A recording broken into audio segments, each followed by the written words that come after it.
আজ আমরা আবার সাফল্য আর অসফলতার বিষয়ে কথা বলবো। সফল ব্যক্তি কে হয় এবং অসফল ব্যক্তি কে হয়, এই বিষয়ে আমরা আগে অনেকবার কথা বলেছি। প্রত্যেক ব্যক্তি সাফল্য লাভ করতে চান, কিন্তু প্রত্যেক ব্যক্তি সাফল্য লাভের এই কাজে সফল হতে পারেন না। এবার এটা কেন হয়, এর পেছনে কারণটা কি? কারণ হলো ভয়। সফল ব্যক্তি হলেন তিনি যিনি নিজের সিদ্ধান্ত দ্বারা এই সমস্ত সংসারকে বদলে দিয়ে থাকেন, এবং অসফল ব্যক্তি হলেন তিনি যিনি এই সংসারকে দেখে এর বিষয়ে ভেবে নিজের সিদ্ধান্ত বদলে ফেলেন। প্রয়োজন হলো নিজের লক্ষ্যের বিষয়ে ভেবে দেখার, পথের বিষয়ে ভেবে দেখার।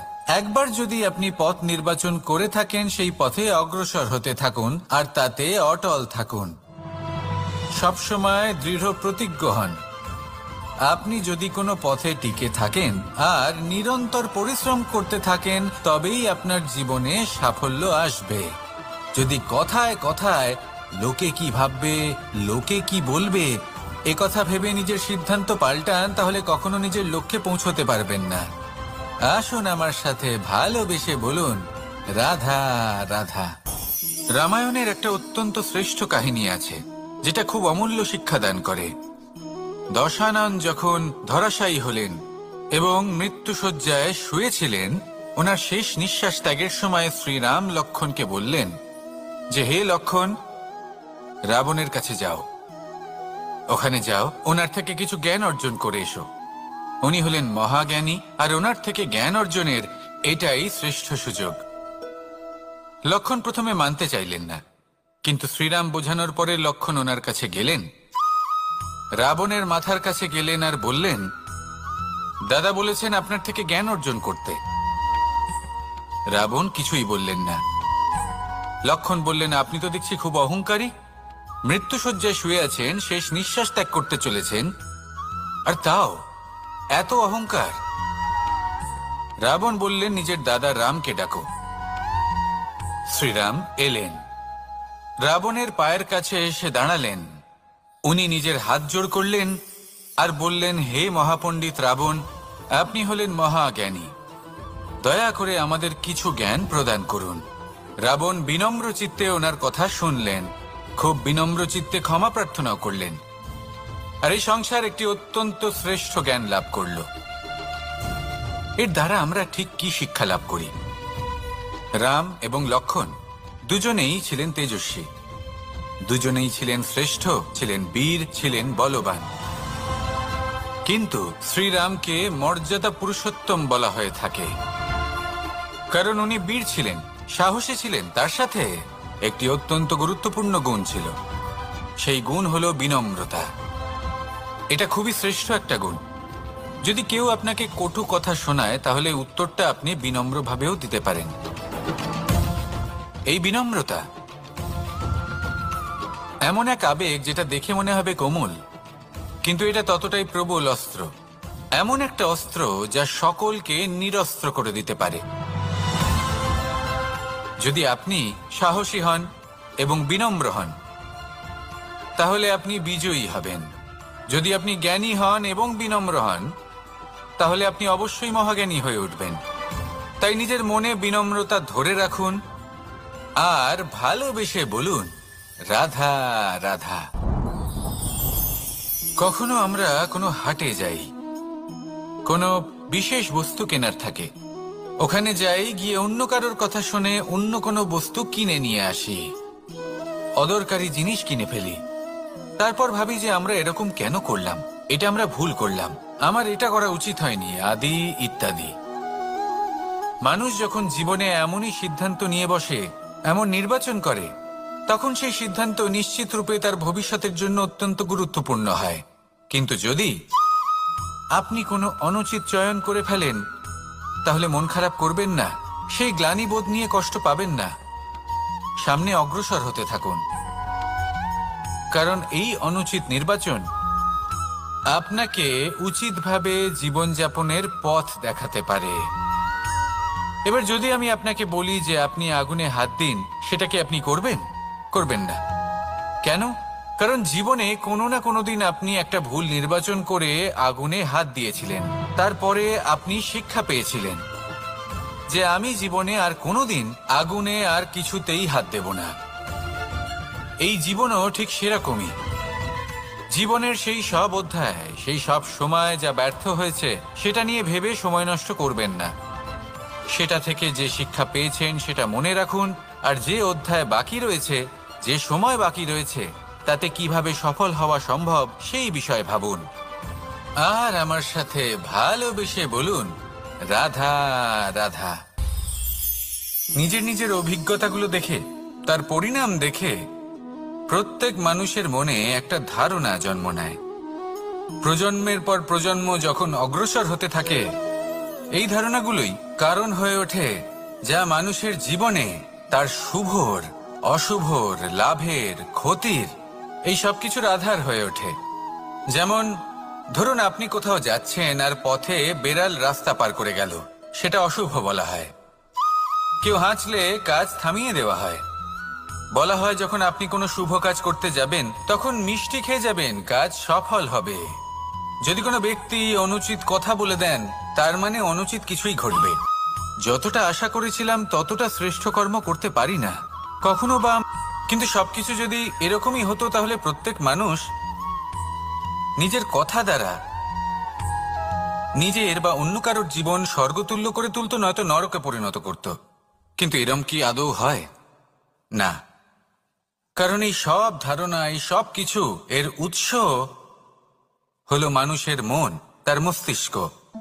যখন আমরা কোনো বাক্য বা কোনো ধারণাকে একটু বেশি গুরুত্ব দিয়ে ফেলি, তার উপর একটু বেশি বিশ্বাস করে ফেলি, তখন যেটা হয়, তখন আমাদের এই ইচ্ছে শক্তি তার সঞ্চার হয় সেই বাক্যের মাধ্যমে। আর সেই জন্য সেই বাক্য আস্তে আস্তে ফলপ্রসূ হতে থাকে। এটা হলো মানুষের মনের শক্তি, তার মস্তিষ্কের শক্তি। এটা কখনো ভুলে যাবেন না। এটা প্রয়োগ করুন আর তার সদ্ব্যবহার করুন।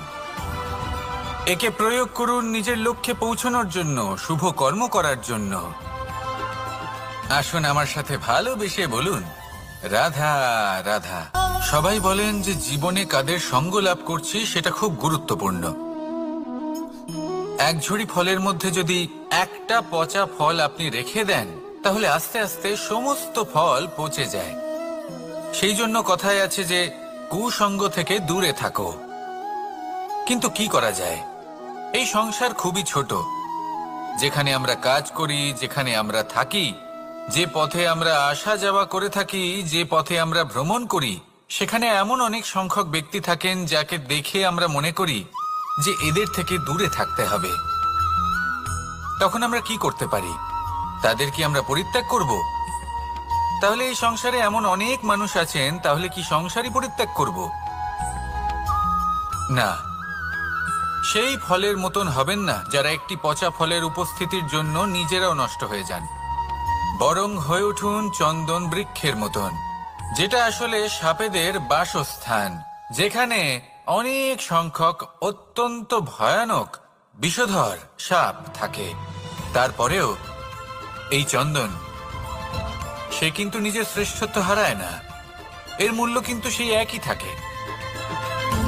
মনে রাখবেন, এই সংসারে নিজের সঙ্গ বদলানোর পূর্বে নিজেকে বদলান। নিজেকে কিছুটা এমন ভাবে গড়ে তুলুন যে কেউ আসুক না কেন সে যেন আপনাকে বিভ্রান্ত বা দূষিত না করতে পারে। আসুন আমার সাথে ভালোবেসে বলুন, রাধা রাধা। এই সংসারে প্রত্যেকটা জিনিসের নিজস্ব একটা বিশেষত্ব আছে, আর তার বিশেষত্বর জন্যই তাকে বিশেষ গুরুত্ব দেওয়া হয়। যদি কথা বলি অস্ত্রের, যেমন তরোয়াল। তরোয়াল নির্মাণ করা হয়েছে রক্ষার জন্য। কত তাড়াতাড়ি সে সামনে উপস্থিত শত্রুকে নিধন করতে পারে। এবার এই তরোয়ালের কোন গুণটা দেখা প্রয়োজন? সেটার ধার। সেই বস্তুটি নয় যার মধ্যে এই তরোয়াল রাখা হয়। সেইভাবেই যদি আমি কথা বলি বানের, তাহলে এটা প্রয়োজনীয় নয় যে সেই বান কতটা তীক্ষ্ণ, কতটা বলশালী। এটা দেখা প্রয়োজন যে তার আকারটা কেমন। সে কি বাতাস ভেদ করে নিজের লক্ষ্যে পৌঁছতে পারবে? সেটা বেশি গুরুত্বপূর্ণ। সেই জায়গাটা নয় যেখানে সেই বাণ রাখা হয়। ঠিক সেইভাবে যদি আপনি কোনো মানুষেরই মূল্য বুঝতে চান, তাকে পরখ করে দেখতে চান, তাহলে তার জাতি, তার ধর্ম, তার রূপ, তার আকার, সেগুলো দেখে তাকে পরখ করতে চেষ্টা করবেন না। তাকে পরখ এই সব কিছুর ভিত্তিতে করবেন না। তার স্বভাবটা দেখুন, তার গুণ দেখুন, তার প্রতিভা দেখুন, তার কর্ম দেখুন, কারণ এটাই সেই ব্যক্তির আসল পরিচয়। এটাই হলো তার অস্তিত্ব। যখনই আপনি কোনো নর্তককে শ্রেষ্ঠ নৃত্য প্রদর্শন করতে দেখেন, তখন আপনি কিন্তু এটা ভাবেন না যে সে কোথা থেকে এসেছে, সে কি খায়, ওর বন্ধু বান্ধব কারা। আপনি তার নৃত্য দেখেন, ওর শিল্প দেখেন, সেটারই প্রশংসা করেন, সেটাকেই সম্মান করেন। সেইভাবে এই সংসারে সকলকে সম্মান করুন। আর এই সম্মানের আধার হওয়া উচিত তার গুণ, তার স্বভাব, তার কর্ম, তার রূপ আর তার বেশভূষা নয়। আসুন আমার সাথে ভালোবেসে বলুন, রাধা রাধা। এই সংসার বলে যে কৃষ্ণ হলো মহাযোগী। কেউ বলে যে কৃষ্ণ হলো সাংখ্যযোগের প্রবর্তক, কেউ বলে ভক্তিযোগের, কেউ বলে জ্ঞান যোগের, কেউ কেউ এটা মনে করেন যে অষ্টাঙ্গ যোগের প্রভু হলাম আমি। কিন্তু এই যোগ আসলে কি? যোগ বিষয়টাকে বোঝা খুব একটা কঠিন নয়, কিন্তু সেই যোগকে নিজের যাপনের অংশ করে তোলা হলো অত্যন্ত কঠিন, আর তার জন্য প্রয়োজন অভ্যাস। যোগ শব্দটার অর্থ হলো যুক্ত করা, আর এটা আমি ছোটবেলায় শিখেছিলাম। যখন আমার মাখন খেতে ইচ্ছে করত আর মা মাখনের সেই হাঁড়িটা ওপরে টাঙিয়ে রাখতেন, তখন আমরা ভাবতাম যে অত দূরে পৌঁছবো কি করে। তখন আমরা যোগের বিষয়ে জানতে পারলাম, আর তখন জানতে পারলাম যে সব থেকে গুরুত্বপূর্ণ যোগ আসলে কি?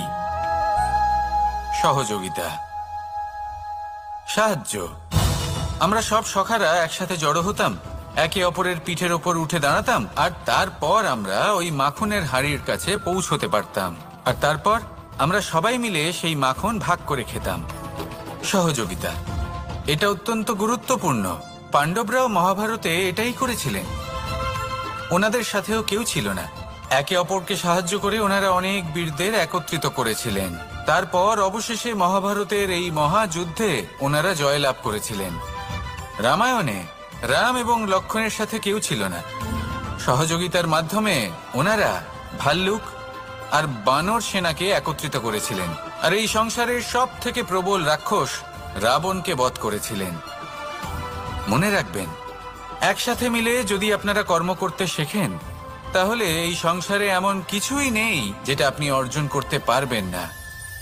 আসুন আমার সাথে ভালোবেসে বলুন, রাধা রাধা।